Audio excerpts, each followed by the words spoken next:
হাই মৰমৰ ছাত্ৰ ছাত্ৰীসকল, আজি আপোনালোকৰ ওচৰত মই আলোচনা কৰিব ওলাইছোঁ দশম শ্ৰেণীৰ প্ৰথম অধ্যায় ৰাসায়নিক বিক্ৰিয়া আৰু সমীকৰণ। এতিয়া এই ৰাসায়নিক বিক্ৰিয়া আৰু সমীকৰণ আলোচনা কৰাৰ আগতে আমি কেইটামান কথা আমি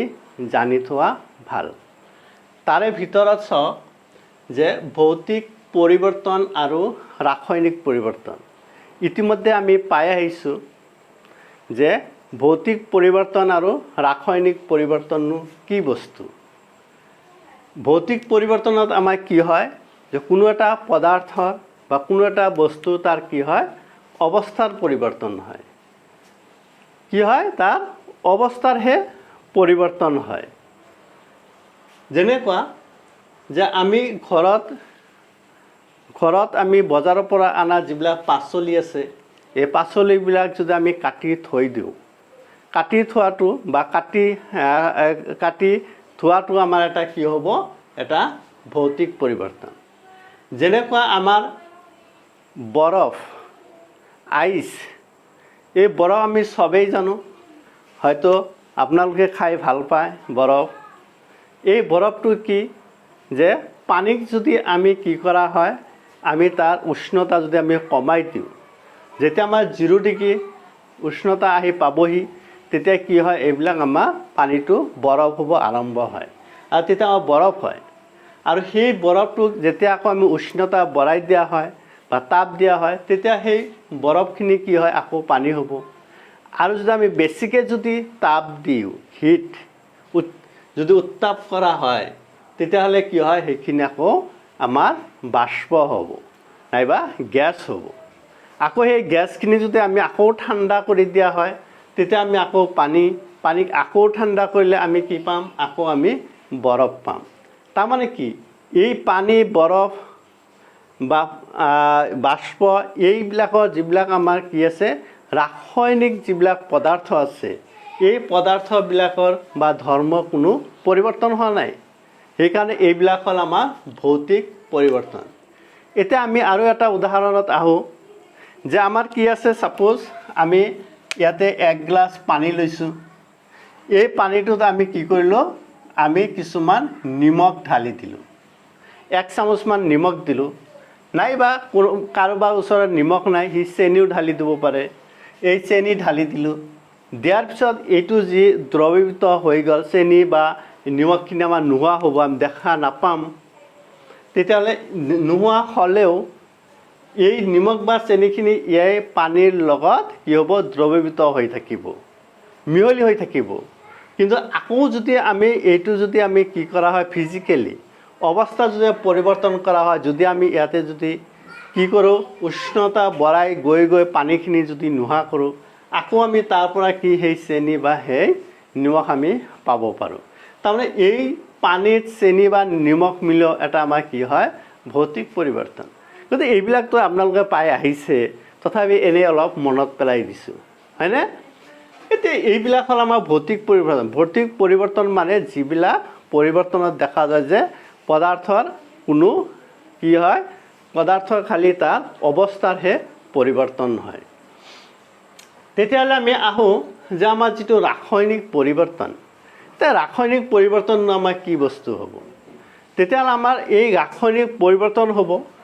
যে আমাৰ 2টা বা তাতকৈ বেছি ৰাসায়নিক পদাৰ্থ বা ৰাসায়নিক পদাৰ্থবিলাক কি হয় পৰিৱৰ্তন হৈ আকৌ যদি আমাৰ নতুন ৰাসায়নিক পদাৰ্থ যদি আমাৰ সৃষ্টি হয়, তেতিয়াহ'লে আমাক কি বুলি কোৱা হয়, সেইটো কোৱা হ'ব ৰাসায়নিক পৰিৱৰ্তন। আমাৰ কি হ'ব, এই ৰাসায়নিক পদাৰ্থবিলাক আমাৰ লগ লাগি কি হয় পৰিৱৰ্তন হৈ আমাৰ নতুনকৈ আমাৰ ৰাসায়নিক পদাৰ্থৰ সৃষ্টি হ'ব। তেতিয়া তাক আমি কি বুলি কোৱা হ'ব, ৰাসায়নিক পৰিৱৰ্তন হোৱা বুলি কোৱা হয়। যেনেকৈ আমি যদি কওঁ আমাৰ যিটো হজম প্ৰক্ৰিয়া, আমিতো চবেই আমি কি খাওঁ, আমি ভাত খাওঁ বা আমাৰ খাদ্য খাওঁ। আমি জীয়াই থকাৰ কাৰণে আমি খাদ্য খাব লাগে। সেই খাদ্যখিনি আমাৰ কি হয়, আমাৰ পাচন তন্ত্ৰত যে আমাৰ সেইবিলাক আমাৰ কি হয়, এই প্ৰক্ৰিয়া হিচাপে আমাৰ এটা কি হয় হজম হয়। হজম হয়, সেইটো আমাৰ হজম প্ৰক্ৰিয়া বুলি কোৱা হয়। তাত আমাৰ কি হয়, এইটো এটা ৰাসায়নিক পৰিৱৰ্তন। আমি যে উশাহ নিশাহ যে লৈ আছোঁ, যিটো আমাৰ শ্বাস প্ৰশ্বাস, এই প্ৰক্ৰিয়াটো আমাৰ কি হয়, এটা ৰাসায়নিক পৰিৱৰ্তন।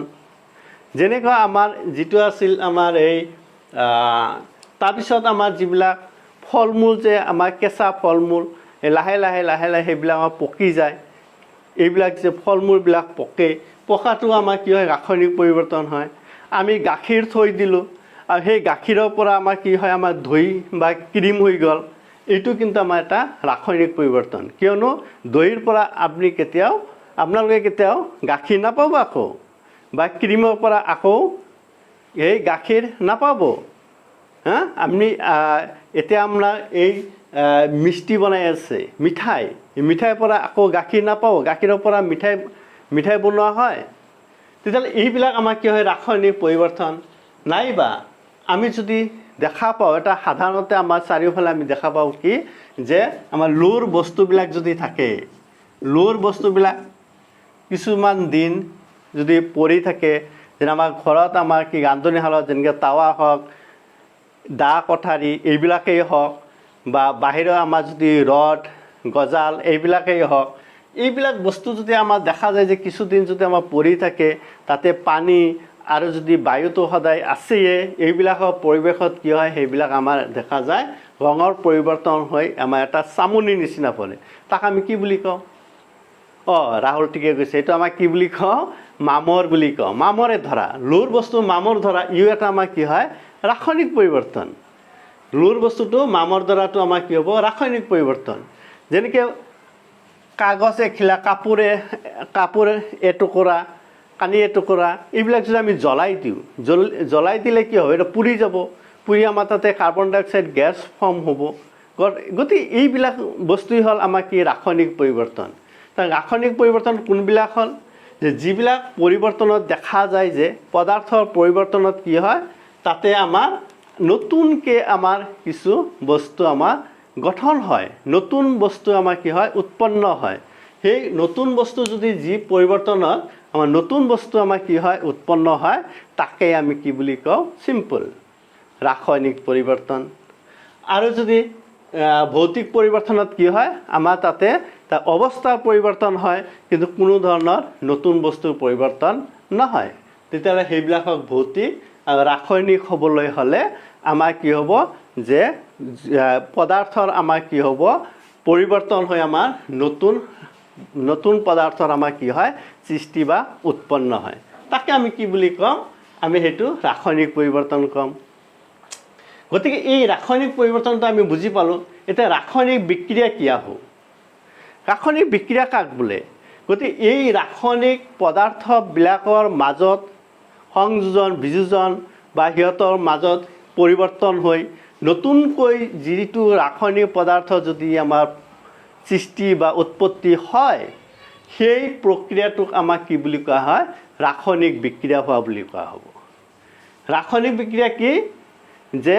ৰাসায়নিক পদাৰ্থবিলাকৰ পৰিৱৰ্তন হ'ব লাগিব। আৰু সেইটো কি পৰিৱৰ্তন হ'ব লাগিব, ৰাসায়নিক পৰিৱৰ্তন হ'ব লাগিব। গতিকে ৰাসায়নিক পদাৰ্থবিলাকত পৰিৱৰ্তন হৈ যদি আমাৰ নতুন এটা ৰাসায়নিক পদাৰ্থ যদি আমাৰ সৃষ্টি হয় বা উৎপত্তি হয়, তেতিয়াহ'লে সেই পদাৰ্থটোক বা সেই প্ৰক্ৰিয়াটোক আমাক কি বুলি কোৱা হয়, আমাৰ ৰাসায়নিক বিক্ৰিয়া বুলি কোৱা হ'ব। কি বুলি কোৱা হ'ব, ৰাসায়নিক বিক্ৰিয়া। এতিয়া আহোঁ, যদি আমি এনেকৈ কওঁ যে আমাৰ এই কাৰ্বনটোক যদি আমি জ্বলাই দিওঁ, যেনেকৈ আমি কৈছিলোঁ পেপাৰ কাগজ যদি জ্বলাওঁ বা কাপোৰ কানি যদি জ্বলাওঁ, তেতিয়াহ'লে আমাৰ কি হয়, সেইটো এটা ৰাসায়নিক পৰিৱৰ্তন হয়। গতিকে এই যদি আমি কাৰ্বন যদি জ্বলাই দিওঁ, কাৰ উপস্থিতিত, অক্সিজেনৰ উপস্থিতিত, তেতিয়াহ'লে কি হ'ব, ইয়াত আমাৰ কি হ'ব, কাৰ্বন ডাই অক্সাইড আৰু হয়তো ইয়াত আমাৰ তাপ শক্তি উৎপন্ন হ'ব। কি উৎপন্ন হ'ব, তাপ শক্তিৰ উৎপন্ন হ'ব।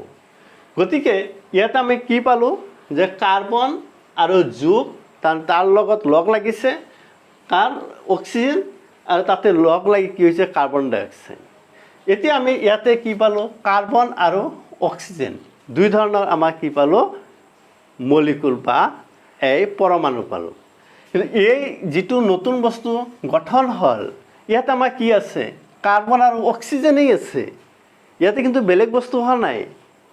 ইয়াতে ইয়াৰ উপস্থিতিটো আমাৰ কি আছে কাৰ্বন আৰু অক্সিজেনেই আছে ইয়াতে হাইড্ৰজেন ক্লৰিন ছডিয়াম পটাছিয়াম এইবিলাক বাকী কোনো সালফাৰ একো অহা নাই নাইট্ৰজেন অহা নাই কাৰ্বন আৰু অক্সিজেনেই থাকিব কিন্তু এই দুটা যেতিয়া আমাৰ কি হ'ল সংযোজন হ'ল হৈ কিন্তু আমাৰ নতুন পদাৰ্থ এটা গঠন হৈছে তাক আমি কি বুলি কোৱা হ'ব এইটো কাৰ্বন ডাই অক্সাইড হৈছে এতিয়া এটা কাৰ্বন ডাই মানে 2 অক্সাইড মানে অক্সিজেন অক্সাইড তাৰমানে সংযোজন হৈছে গতিকে আমাৰ এইটো কাৰ্বন ডাই অক্সাইড এতিয়া কথাটো হ'ল যে নতুন ৰাসায়নিক পদাৰ্থ হ'ল এইটো এটা ৰাসায়নিক কিন্তু দেখা যায় এই নতুন ৰাসায়নিক পদাৰ্থটোৰ যিটো ধৰ্ম আগৰ যিবিলাক লগ লাগি ৰাসায়নিক পদাৰ্থ হ'ল যিবিলাক ৰাসায়নিক লগ লাগি নতুন ৰাসায়নিক পদাৰ্থ আমাৰ সৃষ্টি হ'ল এই আগৰ এই ৰাসায়নিক পদাৰ্থবিলাকৰ ধৰ্মৰ লগত ইয়াৰ কোনো মিল নাই যেনিবা আপোনালোকে জানে এই অক্সিজেনটো আমি এটা কথা কওঁ এই অক্সিজেন আমাক কি কৰিছে জুই জ্বলিবলৈ হেল্প কৰে সহায় কৰিছে ইয়াক পুৰি যাওঁতে সহায় কৰিছে কিন্তু কৰবাত যদি জুই লাগি আছে তাতে যদি আমি কাৰ্বন ডাই অক্সাইড ইয়াতে কাৰ্বন ডাই অক্সাইড উৎপত্তি হৈছে কিন্তু কৰবাত জুই লাগি আছে তাতে এই গেছটো যদি দিওঁ সি সহায় কৰিব না কি কৰিব সি বুজাইতো সি নুমাই দিব জুইখিনি নুমাবলৈ ই সহায় কৰিব কিমান পাৰ্থক্য ই সহায় কৰে জ্বলিবলৈ ই নুমাবলৈহে সহায় কৰে ইয়াৰ ধৰ্ম কোনো মিল নহয় সেনেকৈ গতিকে আমাৰ দেখা যায় যে ৰাসায়নিক পৰিৱৰ্তন বা ৰাসায়নিক বিক্ৰিয়াত এই যে পৰিৱৰ্তন নতুন পদাৰ্থ যিটো গঠন হয় সিহঁতৰ ধৰ্মৰ আগৰ পদাৰ্থবিলাকৰ ধৰ্ম কোনো মিল নাথাকে সেইকাৰণে কোৱা হয় এইটো আমাৰ ৰাসায়নিকভাৱে কি হৈছে পৰিৱৰ্তন হৈছে তেতিয়া আমি ৰাসায়নিক বিক্ৰিয়া এতিয়া বুজি পালোঁ হ'ব এতিয়া এই ৰাসায়নিক বিক্ৰিয়াত যিবিলাক পদাৰ্থ আমাৰ কি হয় এই ৰাসায়নিক বিক্ৰিয়াত ভাগ লয় ইয়াতে কোনে ভাগ লৈছে কাৰ্বন আৰু অক্সিজেনে ভাগ লৈছে গতিকে এই কাৰ্বন আৰু অক্সিজেন যোনে ভাগ ল'ব তাক কি বুলি কোৱা হয় বিক্ৰিয়ক পদাৰ্থ বুলি কোৱা হয় বিক্ৰিয়ক পদাৰ্থ ইয়াক কোৱা হয় বিক্ৰিয়ক পদাৰ্থ আৰু এই বিক্ৰিয়ক পদাৰ্থটো এই যিটো আমাৰ কাৰ চিন দিয়া হৈছে তাৰ বাওঁফালে থাকিব সদায় বাওঁফালে থাকিব বাওঁফালে আমাৰ কি থাকে যোনে এই ৰাসায়নিক বিক্ৰিয়া কৰে ভাগ লয় সেইবিলাকক বাওঁফালে লিখা হয় লেফ্ট ছাইডত আৰু তাক কোৱা হয় আমাৰ বিক্ৰিয়ক পদাৰ্থ তেতিয়াহ'লে যিটো আমাৰ নতুন পদাৰ্থ গঠন হ'ব তাক কি বুলি কোৱা হ'ব নতুন পদাৰ্থ গঠন হৈ যিটো গঠন হ'ব তাক কোৱা হ'ব যিটো আমি পাম তাক বিক্ৰিয়াজাত পদাৰ্থ এইটো হ'ল আমাৰ বিক্ৰিয়াজাত পদাৰ্থ এটা হ'ল আমাৰ বিক্ৰিয়ক পদাৰ্থ আৰু এটা হ'ল আমাৰ বিক্ৰিয়াজাত পদাৰ্থ তাৰমানে ৰাসায়নিক বিক্ৰিয়াত বিক্ৰিয়ক আৰু বিক্ৰিয়কৰ পৰা আমাৰ কি হয় বিক্ৰিয়াজাত পদাৰ্থ কি হয় উৎপত্তি হয় বা গঠন হয় বা সৃষ্টি হয় এইটো হ'ল আমাৰ ৰাসায়নিক বিক্ৰিয়া কাক বোলে ইয়াক আমাৰ ৰাসায়নিক বিক্ৰিয়া বুলি কোৱা হ'ব এতিয়া যদি আমি কওঁ হাইড্ৰজেন প্লাছ অক্সিজেন কি হ'ব তেতিয়াহ'লে সবেই জানে কি হ'ব পানী হ'ব পানী হয়নে পানী হ'ব গতিকে এই যে পানী হওঁতে কি পদাৰ্থ লগ লাগে হাইড্ৰজেন গেছ আৰু অক্সিজেন গেছ লগ লাগিছে হাইড্ৰজেনৰ ধৰ্ম আৰু অক্সিজেনৰ ধৰ্ম এইবিলাক যিটো ধৰ্ম আছে কিন্তু এই ৱাটাৰৰ যিটো পানীৰ ধৰ্ম তাৰ লগত কোনো মিল নাই কিন্তু যদি আমি ইয়াতে বিশ্লেষণ কৰি ইয়াতে হাইড্ৰজেন আৰু অক্সিজেনেই পাম বেলেগ কিবা নাহে এই কাৰ্বন ইয়াতে নাহে কাৰণ ইয়াতে যিহেতু নাই সেইকেইটাই থাকিব কিন্তু গঠন নতুন পদাৰ্থ হ'ব বেলেগ হ'ব গতিকে ইয়াৰ ধৰ্ম বেলেগ গতিকে ইয়াত যদি আমি কওঁ বিক্ৰিয়ক পদাৰ্থ কি হ'ব হাইড্ৰজেন আৰু অক্সিজেন আৰু এইটো ক'ব পানীটো কি বুলি কোৱা হ'ব বিক্ৰিয়াজাত পদাৰ্থ বুলি কোৱা হ'ব ঠিক আছে এতিয়া ৰাসায়নিক বিক্ৰিয়া বুজি পালেনে এইটো এনেকৈ আমাৰ কি বুলি কোৱা হয় ৰাসায়নিক বিক্ৰিয়াত আমি কি পাওঁ যে বিক্ৰিয়ক পদাৰ্থ আৰু বিক্ৰিয়াজাত এই পদাৰ্থবিলাক পোৱা যায় এতিয়া আমি এই ৰাসায়নিক বিক্ৰিয়া এটা হৈছেনে নাই বা হ'লেনো কি পৰিৱৰ্তন হ'ব সেনেকুৱা আমাৰ কি হয় ৰাসায়নিক বিক্ৰিয়াৰ লগত জড়িত কিছুমান কাৰক আছে ৰাসায়নিক বিক্ৰিয়াৰ লগত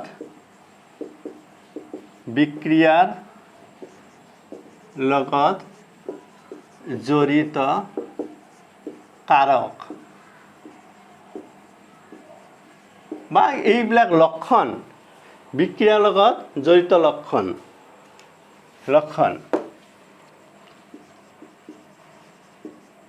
লক্ষণসমূহ যেনে এটা ৰাসায়নিক বিক্ৰিয়া এটা হৈছে নে নাই বা হ'লে বা কি হয় তাৰ কিছুমান লক্ষণ আছে যেনেকুৱা আমি ক নাম্বাৰ যদি কওঁ বা এ নাম্বাৰ যদি কওঁ ইয়াতে দেখা যাব কি অৱস্থাৰ পৰিৱৰ্তন হ'ব লাগিব অৱস্থাৰ পৰিৱৰ্তন কি হয় অৱস্থাৰ পৰিৱৰ্তন মানে কি যে কোনোবা যদি আমাৰ গোটা বস্তু আছে বা কঠিন বস্তু আছে সেইটো যদি ৰাসায়নিক বিক্ৰিয়া যদি হৈছে বিক্ৰিয়া হয় হয়তো সেইটো আমাৰ জুলীয়া বা গেছীয় হ'ব পাৰে গেছীয় হ'ব তাৰ অৱস্থাৰ কি হ'ব পৰিৱৰ্তন হ'ব বা কোনোবা জুলীয়া বস্তু আছে সেইটো আমাৰ ৰাসায়নিক বিক্ৰিয়াৰ ফলত হয়তো সেইটো আমাৰ গোটাও হ'ব পাৰে এনেকৈ আমাৰ অৱস্থাৰ পৰিৱৰ্তন দেখা যাব অৱস্থাৰ পৰিৱৰ্তন হ'লে আমি তেতিয়া ক'ম এইটো ৰাসায়নিক বিক্ৰিয়া হ'ব পাৰে এটা অৱস্থাৰ পৰিৱৰ্তন হ'লে যে সবেই ৰাসায়নিক বিক্ৰিয়া হ'ব সেইটোও নহয় কিয়নো ভৌতিক পৰিৱৰ্তন কি হয় অকল অৱস্থাৰহে পৰিৱৰ্তন হয় গতিকে আমি সেই অৱস্থা পৰিৱৰ্তন সাপোজ আমাৰ বৰফ আছিল তাৰপৰা পানী হ'ল অৱস্থা পৰিৱৰ্তন হৈছে এতিয়া যদি আপুনি কয় যে মই ইয়াতে কোৱা মতে অৱস্থা পৰিৱৰ্তন হয় তাৰমানে ইয়াৰ এটা ৰাসায়নিক পৰিৱৰ্তন হৈছে নহয় ৰাসায়নিক পৰিৱৰ্তন এতিয়া এটা লক্ষণহে যে ৰাসায়নিক পৰিৱৰ্তন হ'লে অৱস্থা পৰিৱৰ্তন হ'ব পাৰে হয় কিন্তু অৱস্থা পৰিৱৰ্তন হ'লেই যে ৰাসায়নিক হ'ব সেইটোও কথা নহয় তাৰপিছত আমাৰ বি নাম্বাৰ আমি যদি কওঁ দেখা যায় ৰঙৰ পৰিৱৰ্তন ৰাসায়নিক বিক্ৰিয়া যদি হয় ৰঙৰ পৰিৱৰ্তন হ'ব পাৰে ৰঙৰ পৰিৱৰ্তন হ'ব তাৰ কালাৰটো চেঞ্জ কৰি দিব সেইটো আমাৰ ৰঙৰ পৰিৱৰ্তন হ'ব যেনেকৈ আমি পাইছিলোঁ যে এই যে চিলভাৰ ক্লৰাইড ইয়াক যদি আমি সূৰ্যৰ ৰশ্মি যেতিয়া পেলোৱা হয় আমি এটা পাইছোঁ আৰু পাব ইয়াৰ পৰা আমি কি পাওঁ চিলভাৰ আৰু ক্লৰিন গেছ পাওঁ তেতিয়া ইয়াত যেতিয়া আমি ছানৰে যেতিয়া আমি পৰিবলৈ দিয়া হয় তে দেখা যায় কি ইয়াৰ যিটো কালাৰ ৰং এই চিলভাৰ ক্লৰাইডৰ কালাৰটো আমাৰ কি থাকেনে এনেহ'লে বগা থাকে বগাৰ পৰা এইটো গৈ আমাৰ কি হয় গ্ৰে কালাৰ হৈ যায় কালাৰটো চেঞ্জ হৈ আমাৰ কি হয় গ্ৰে কালাৰ মুগা বৰণৰ কালাৰ হৈ যাব তেতিয়াহ'লে আমাৰ দেখা যায় যে আমাৰ কি হয় এই ৰঙৰো পৰিৱৰ্তন হয় যদি আমাৰ ৰাসায়নিক বিক্ৰিয়া হয় তাৰপিছত আমাৰ হয়তো গেছৰ উৎপত্তি হয় গেছৰ উৎপত্তি ৰাসায়নিক বিক্ৰিয়া হ'লে আমাৰ কি দেখা যায় যে গেছৰ উৎপত্তি হয় যেনেকুৱা আমি যদি কওঁ যে এনে জিংকৰ দানা আমি ল'লোঁ তাতে যদি আমি কি লঘু হাইড্ৰক্লৰিক এচিড বা ছালফ্ৰিক এচিড এনেকুৱা যদি এচিড যদি লওঁ লঘু হাইড্ৰক্লৰিক এচিড ইয়াৰ পৰা দেখা যায় কি ই কি গঠন হ'ব জিংক ক্লৰাইড আৰু হাইড্ৰজেন গেছ গতিকে আমাৰ কি হয় গেছৰ উৎপত্তি হয় গতিকে এইটো কথা নহয় যে যিকোনো যদি ৰাসায়নিক বিক্ৰিয়া হয় তাতে গেছ হ'বই সেইটোও নহয় কিন্তু গেছৰ উৎপত্তি হয় কিছুমানত হয় হয়তো কিছুমানত নহ'বও পাৰে তাৰপিছত উষ্ণতাৰ পৰিৱৰ্তন হয় উষ্ণতা পৰিৱৰ্তন এতিয়া উষ্ণতা কেতিয়াবা বাঢ়ে বা কেতিয়াবা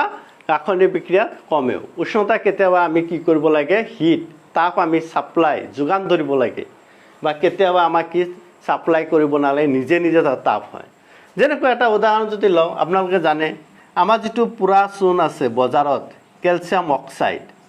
ইয়াক আমি ঘৰত আনি এই কেলছিয়াম অক্সাইড যিটো চূণ বজাৰৰ পৰা কিনি অনা হয় সেইটো আমি এইটো ডাইৰেক্ট নাখাওঁ খোৱাৰ কাৰণে আমি কি কৰিব লাগে ঘৰত আনি পানীৰ লগত মিলাব লাগে পানীত আমি কি কৰিব লাগে থৈ দিব লাগে দিলে কি হয় এইটো সবৰে আমাৰ কি এটা পৰিচিত এটা বিষয় তেতিয়া আমি দেখা পাওঁ যে এই কেলছিয়াম অক্সাইড পুৰা চূণখিনি লাহে লাহে কি হ'ব তাতে গলিবলৈ আৰম্ভ হয় আৰু কি হয় তাৰ যিটো পাত্ৰটো গৰম হৈ যায় আৰু তাৰ পৰা কি হয় আমাৰ গেছ উৎপত্তি হোৱা দেখা পাওঁ তেতিয়া আমাৰ ই কি হ'ব কেলছিয়াম ধৰক কেলছিয়াম হাইড্ৰক্সাইড ফৰ্ম হ'ব আৰু তেতিয়া আমাৰ কি হয় তাতে দেখা যায় যে সেই পাত্ৰটো আমাৰ কি হয় পাত্ৰটো দেখা যায় কি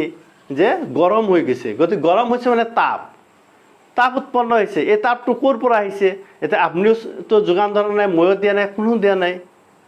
তাৰ এইটো আমাৰ নিজে নিজে কি হয় উৎপন্ন হয় তাৰমানে তাপ উৎপন্ন হৈছে মানে তাৰ যিটো আগৰ যিটো উষ্ণতা আছিল এতিয়াৰ উষ্ণতাটো তাৰ পৰা বাঢ়ি গৈছে তাৰমানে উষ্ণতাটো কি হ'ল পৰিৱৰ্তন হয় এইটো এটা কথা তেতিয়াহ'লে আমি বুজি পালোঁ যে ৰাসায়নিক বিক্ৰিয়া কি ৰাসায়নিক বিক্ৰিয়াত কি কি হ'ব পাৰে এইখিনি কথা আমি এতিয়া বুজি পালোঁ এতিয়া আহোঁ আমি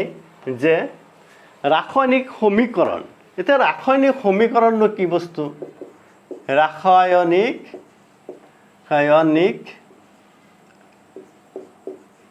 সমীকৰণ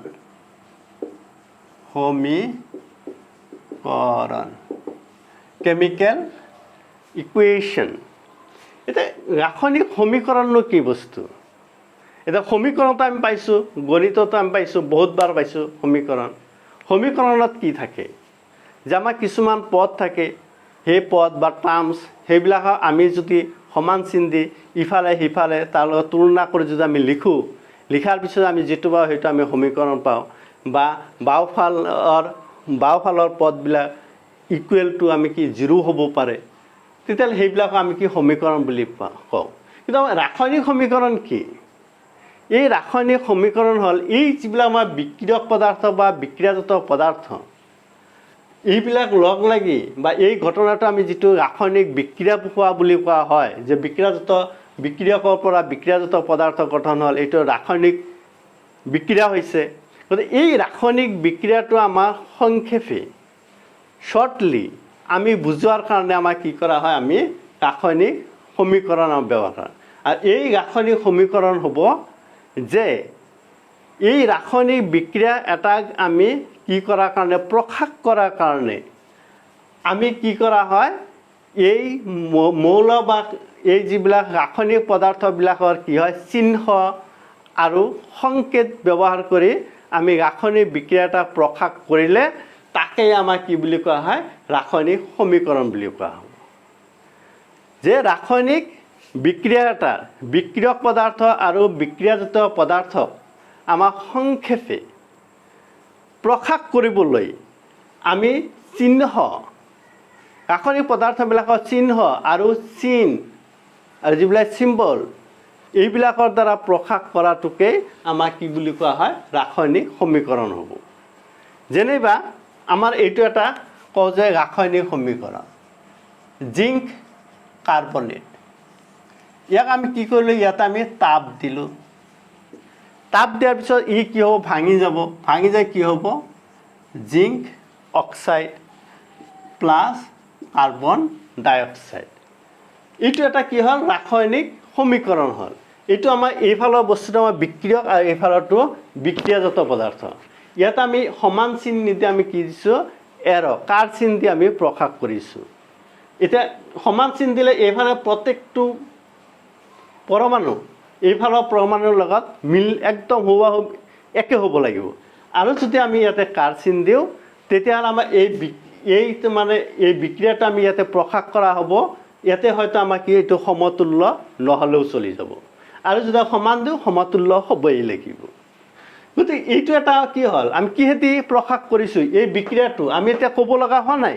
যদি কাৰোবাক যদি দেখুৱাই দিয়া হয় যে ইয়াতে কি জিংক কাৰ্বনেট তাপ জিংক অক্সাইড প্লাছ কাৰ্বন ডাই অক্সাইড তাৰমানে কি বুজি পাব সেই মানুহজনে নিজে বুজি পাব যে এতিয়া জিংক কাৰ্বনেটক যদি আমি তাপ দিয়া হয় ই ভাঙি দুটা হৈছে কি হৈছে জিংক অক্সাইড আৰু কাৰ্বন ডাই অক্সাইড কাৰণ এইটো হ'ল আমাৰ এটা সংক্ষেপে প্ৰকাশ কৰা হ'ল কাক এই ৰাসায়নিক বিক্ৰিয়া এই ৰাসায়নিক বিক্ৰিয়াটোক যদি আমি এনে সংক্ষেপে আমাৰ এনেকৈ সংকেত বা এনেকৈ চিন এইবিলাক বা চিহ্ন এইবিলাক দি প্ৰকাশ কৰাটোকে কি বুলি কোৱা হয় ৰাসায়নিক সমীকৰণ আৰু এই ৰাসায়নিক সমীকৰণত আমাৰ কিছুমান বস্তু জড়িত হৈ থাকে যেনেকৈ কেতিয়াবা এইটো আমাৰ বিক্ৰিয়াটো কৰাবলৈ আমি কি কৰিছোঁ তাপ দিব লাগিছে, তাপ দিওঁ বা ক'ৰবাত আমাৰ নেকি আমি সূৰ্যৰ ৰশ্মি পেলোৱা হয়, ক'ৰবাত হয়তো আমি কি হয় বৈদ্যুতিক শক্তি প্ৰয়োগ কৰা হয়, এইবিলাক নাইবা ক'ৰবাত আমি চাপ দিব লগা হয়, চাপ বঢ়াব লাগে কমাব লাগে, এইবিলাক আমাৰ কৰা হয় কিহৰ কাৰণে ৰাসায়নিক পৰিৱৰ্তন বা ৰাসায়নিক বিক্ৰিয়া এটা হ'বলৈ হ'লে। এইটো এটা আমাৰ কি হয় যে ৰাসায়নিক বিক্ৰিয়াৰ লগত জড়িত কিছুমান আমাৰ এইবিলাক টাৰ্মছ। তাৰপিছত আমাৰ দেখা যায় কি ৰাসায়নিক প্ৰক্ৰিয়াত আমাৰ কি হয় বা ৰাসায়নিক বিক্ৰিয়াত দেখা হয় আমাৰ গেছৰ উৎপত্তি হয়। আৰু সেই গেছৰ উৎপত্তিটো যদি আমি বুজাবলৈ হয় তেতিয়াহ'লে আমি গেছটো বুজাবলৈ আমি কি কৰা হয় এনে ওপৰৰ ফালে এনেকৈ দিয়া হয়। এইটো বুজাইছে কাৰ্বন ডাই অক্সাইড গেছ, ই তাৰমানে এইফালে দিয়া মানে বুজি পাব যে গেছ হয়, তুমি ইয়াতে গেছ বুলি লিখিব নালাগে, তেনেহ'লে এইটো গেছ হ'লে আমাৰ এনেকৈ বুজোৱা হয়। তাৰপিছত দেখা যায় কি এই ইয়াত আমাৰ লিখা হয় কেতিয়াবা দেখা যায় অনুঘটক। এতিয়া অনুঘটক বস্তুটোনো কি? এতিয়া আহোঁ অনুঘটক, অনুৰ ঘটক তাৰমানে এনেকুৱা আমাৰ কিছুমান ৰাসায়নিক পদাৰ্থ আছে যি ৰাসায়নিক পদাৰ্থটোৱে কি হয় বিক্ৰিয়া এটা ঘটিবলৈ সহায় কৰি দিয়ে, কিন্তু সেই ৰাসায়নিক পদাৰ্থটোৱে নিজে তাতে ভাগ নলয়, কিন্তু বিক্ৰিয়াটো এটা ঘটিবলৈ সহায় কৰি দিয়ে। সেই পদাৰ্থটোকে কি বুলি কোৱা হয়, সেই বিক্ৰিয়াটোৰ অনুঘটক বুলি কোৱা হয়। যেনিবা ছাপোজ আমাৰ এনেকুৱা হৈ আছে কি যে জিংক কাৰ্বনেট, এইটো আমি এনেই থৈ দিছোঁ যে সূৰ্য পোহৰ পৰি পৰি এইটো গৰম হ'ব, গৰম হৈ এটা সময়ত জিংক অক্সাইড প্লাছ কাৰ্বন ডাই অক্সাইড হ'ব। তেতিয়াতো এটা ডাঙৰ কথা যে এইটো গৰম হওঁতে হওঁতে যিটো আমাৰ উষ্ণতা লাগিব সেই উষ্ণতাটো বা কেতিয়াবা উঠিব, তেতিয়াহ'লে আমাৰ হয়তো কিমান দিন ৰখি থাকিব লাগিব। কিন্তু ইমান দিন ৰখাৰ কিন্তু সময় নাই যে মোৰ, আপোনালোকৰ আছে যদি মই নাজানো, নাই যদি কি কৰিব লাগে বিক্ৰিয়াটো হ'বই লাগে। তেতিয়া যদি আমাৰ এনেকুৱা দিয়ে যে নাই তাতে আমাৰ কি হ'ল এ নামৰ এটা কেমিকেল আছে, কি কৰা যায় এই এ নামৰ কেমিকেলটো যদি আমি ইয়াতে এড কৰি দিওঁ, যোগ কৰি দিওঁ, লগাই দিওঁ, এই বিক্ৰিয়াটো তাতে হৈ যাব, কিন্তু তোমাৰ কিমান 5 মিনিটতে বিক্ৰিয়া হৈ যাব।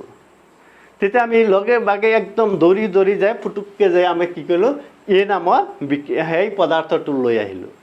আনাৰ লগে লগে 5 মিনিটত দেখা হ'ল সঁচাকৈ বিক্ৰিয়াটো হ'ল। তাৰপিছত কি হ'ল দেখা যায় যে বিক্ৰিয়াটোৰ শেষত যদি আমি দেখা পাওঁ যে ইয়াতে যদি আমি 20 গ্ৰাম এ যদি আমি তাতে এড কৰিছোঁ, যোগ কৰিছিলোঁ, পিছত দেখা যায় এ নামৰ এই যৌগটো বা এই পদাৰ্থটো, এই ৰাসায়নিক পদাৰ্থটো কি হয় সেনেকুৱাই আছে। আমি তাতে যদি আকৌ জুখি চাওঁ যে ই 20 গ্ৰাম আছে, 20 গ্ৰামেই আছে। তাৰমানে কি হ'ল ইটো ইয়াতে ভাগ লোৱা নাই, এই বিক্ৰিয়াটো কি কৰিছে, এই বিক্ৰিয়াটো হ'বলৈ আমাক কি কৰিলে সহায় কৰি দিলে, ই সহায় কৰি দিছে, গতিকে ইয়াক কোৱা হ'ব আমাৰ কি অনুঘটক বুলি কোৱা হ'ব, অনুঘটক। তাৰপিছত আহিব অদক্ষেপ। কেতিয়াবা আমাৰ কিছুমান বিক্ৰিয়া আছে, সেই বিক্ৰিয়াত আমাৰ কিছু অদক্ষেপ দেখা যায়। অদক্ষেপনো কি বস্তু, যেনেকৈ আমি যদি কওঁ sodium sulphate plus barium chloride, ই লগ লাগি কি হ'ব দেখা যায় যে sodium chloride plus barium sulphate গঠন কৰে, sodium chloride plus barium sulphate গঠন কৰে। তেতিয়া দেখা যায় যে এই যিটো ছ'ডিয়াম ক্লৰাইড ই একোৱা, তাৰমানে ই দ্ৰৱীভূত হৈ থাকে, তাৰমানে ই দ্ৰৱীভূত, আৰু এই বেৰিয়াম সালফেট যিটো ই তাৰমানে কি হ'ল ইনচলিবল, ই তাৰমানে দ্ৰৱীভূত নহয়, ইয়াক চলিড এছ। গতিকে এই যে বিক্ৰিয়াটাত দেখা যায় যে যদি কোনো বিক্ৰিয়াৰ তাতে যিটো বিক্ৰিয়াজাত পদাৰ্থ পাম, সেই বিক্ৰিয়াজাত পদাৰ্থ যদি কোনোবাটো যদি বিক্ৰিয়াজাত পদাৰ্থ যদি কি হয় আমাৰ তাতে যদি দ্ৰৱীভূত হৈ যদি নাথাকে, ইনচলিবল হৈ যদি থাকে, ইনচলিবল আমাৰ পদাৰ্থ যদি তাতে গঠন হয়, সেই ইনচলিবল পদাৰ্থটোকে আমাক কি বুলি কোৱা হ'ব বা যৌগটোক আমাক কি বুলি কোৱা হ'ব, তাৰে অদক্ষেপ বুলি কোৱা হয়। কি অদক্ষেপ কি বস্তু তেতিয়াহ'লে যে কোনো এটা ৰাসায়নিক বিক্ৰিয়াত যদি আমাৰ অদ্ৰৱীভূত বস্তু ইনচলিবল অদ্ৰৱীভূত বস্তু যদি পদাৰ্থ যদি আমাক তাতে উৎপন্ন হয় সেই অদ্ৰৱীভূত পদাৰ্থটোক আমাক কি বুলি কোৱা হ'ব অদক্ষেপ বুলি কোৱা হ'ব আৰু যি ৰাসায়নিক বিক্ৰিয়াত এই অদক্ষেপ আমাৰ কি হ'ব উৎপন্ন হয় সেই ৰাসায়নিক বিক্ৰিয়াটোক কোৱা হয় অদক্ষেপণ বিক্ৰিয়া বুলি কোৱা হ'ব কেতিয়াবা আমাৰ আহে প্ৰশ্ন সুধি দিব পাৰে অদক্ষেপণ বিক্ৰিয়া কাক কয় তেতিয়া আমি ক'ম যে যিটো ৰাসায়নিক বিক্ৰিয়াত অদক্ষেপ কি হয় উৎপন্ন হয় সেই ৰাসায়নিক বিক্ৰিয়াটোকে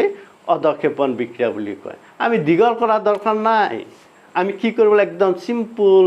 সিম্পল সহজ সৰলভাৱে কি কৰিব লাগে বুজাই দিলে হৈ যায়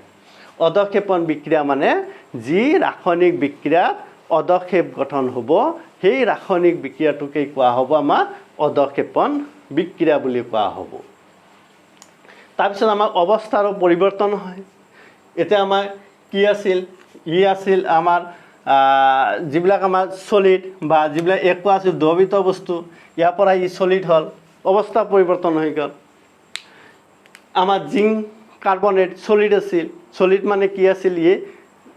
ই কঠিন আছিল ই যাই আমাৰ কি হ'ল জিংক অক্সাইড এইটো আমাৰ কঠিন হ'ল আকৌ কাৰ্বন ডাই অক্সাইড গেছ হ'ল ই আমাৰ অৱস্থা পৰিৱৰ্তন হ'ল এনেকৈ আমাৰ দেখা যায় যে ৰাসায়নিক পৰিৱৰ্তনত এনে অৱস্থাৰো পৰিৱৰ্তন হয় তাৰপিছত যদি আমি পাওঁ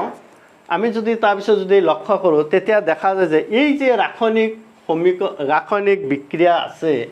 এই ৰাসায়নিক বিক্ৰিয়াবিলাক আমাৰ কি হয় 4 প্ৰকাৰৰ হয় ৰাসায়নিক বিক্ৰিয়াবিলাক 4 প্ৰকাৰৰ তাৰে প্ৰথমটো আমাৰ আছে সাপোজ সংযোজন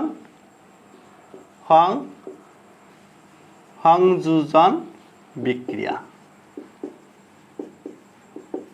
যাক কোৱা হয় কম্বাইনেশ্যন ৰিয়েকশ্যন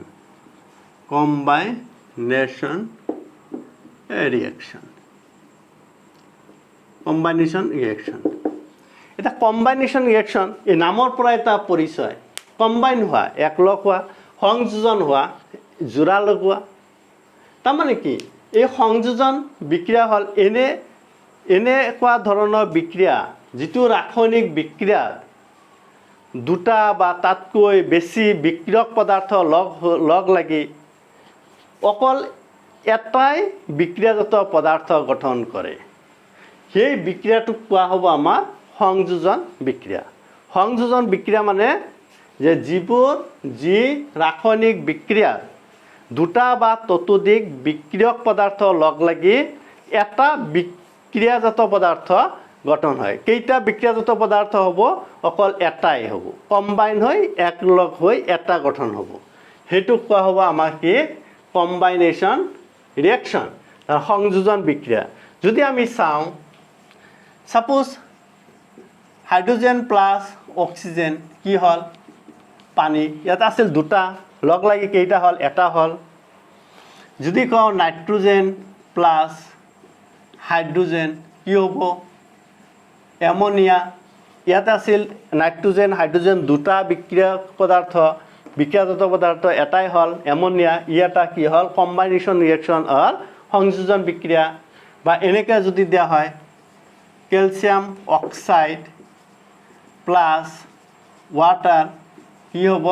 কেলছিয়াম হাইড্ৰক্সাইড ই কি হ'ল দুটা লগ লাগি এটা হ'ল গতিকে এনেকুৱা ধৰণৰ বিক্ৰিয়া যিটো বিক্ৰিয়াত বা যিবোৰ বিক্ৰিয়াত দুটা বা ততোধিক বিক্ৰিয়ক পদাৰ্থ লগ লাগি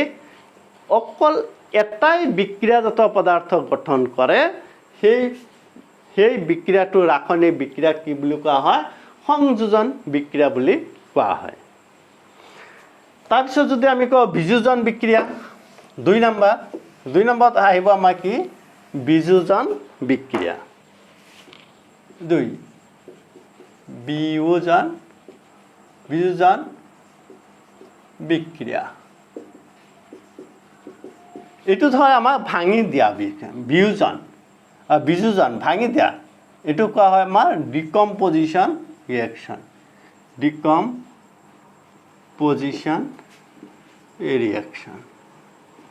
তাৰমানে কি হ'ব ইয়াতে আমাৰ ভাঙি দিয়া বিক্ৰিয়া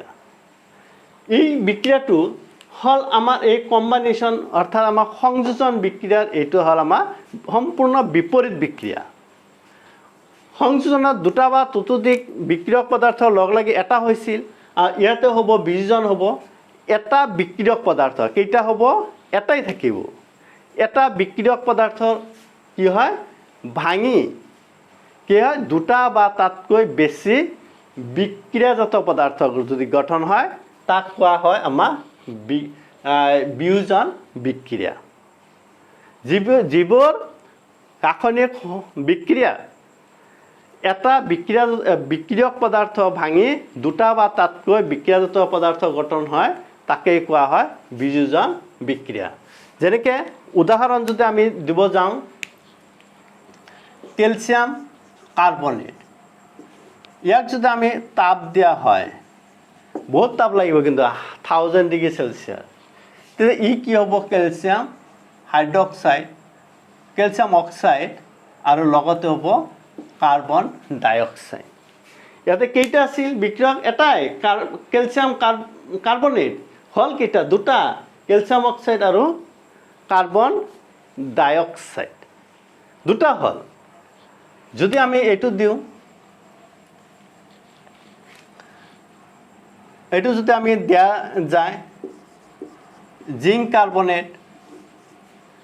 ইয়াতে যদি আমি তাপ দিয়া হয় তেতিয়া কি হ'ব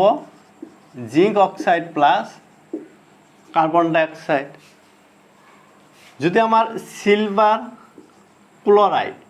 ইয়াক যদি আমি সূৰ্যৰ ৰশ্মি যদি দিয়া হয় সূৰ্য ৰশ্মি যদি আমি পেলাই দিওঁ তেতিয়া আমাৰ ইয়াতে কি হ'ব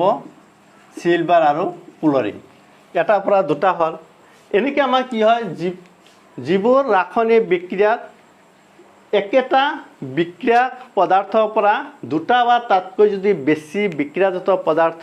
পোৱা যায় বা গঠন হয় তাকেই কোৱা হয় কি বিয়োজন বিক্ৰিয়া ধন্যবাদ যদি ভিডিঅ'টো আপোনালোকৰ ভাল লাগে তেতিয়াহ'লে আপোনালোকে শ্বেয়াৰ আৰু ছাবস্ক্ৰাইব কৰিবলৈ পাহৰি নাযাব